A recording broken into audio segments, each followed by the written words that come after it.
Since the Biden administration took office 1.5 years ago, China and the U.S. have maintained high-level communication, especially via phone calls and virtual meetings between the two heads of state. China has also repeatedly expressed its hope of bringing bilateral relations back on rational and normal track as soon as possible.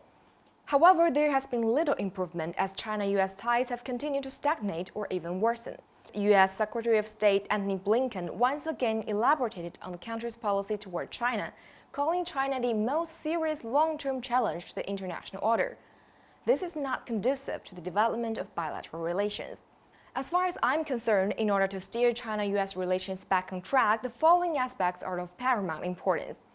First, the U.S. should follow what it preaches and put into practice its commitments.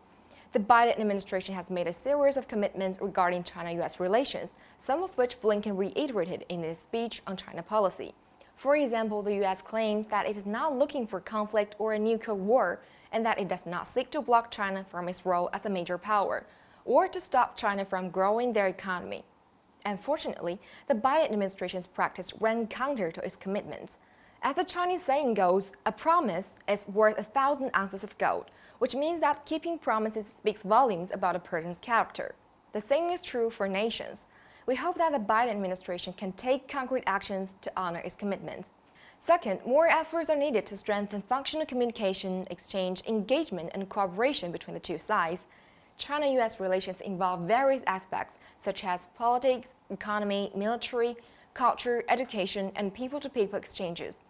Blinken's speech also mentions certain fields where the two sides share common interests, such as tackling climate change and reviving the global economy. The two countries have maintained regular contact in responding to climate change and issued a joint statement last year in Glasgow. Xie Zhenhua, China's Special Envoy for Climate Change, and John Kerry, U.S. Special Presidential Envoy for Climate, recently attended a session together at the World Economic Forum in Davos.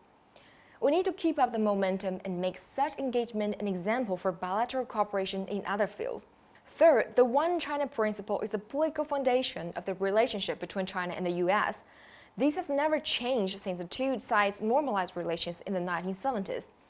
Blinken also reiterated in his speech that the U.S. remains committed to their One China policy. However, Taiwan's Democratic Progressive Party Authority is seeking gradual independence, and forces in Washington have attempted to play the Taiwan card to stifle China's rise. Instead of preventing the DPP authorities' attempt to seek Taiwan independence, these forces even encourage such behavior by passing a Taiwan-related bill, sending former officials and incumbent congressmen to visit the island, and selling arms to it. China reserved the option of taking all necessary measures to realize national unification, and there is no room for compromise on this question. The United States should not play with fire, otherwise the situation may eventually get out of control. Viewing China as a serious challenge and stifling its growth is not conducive to the development of either the U.S. itself or the whole world.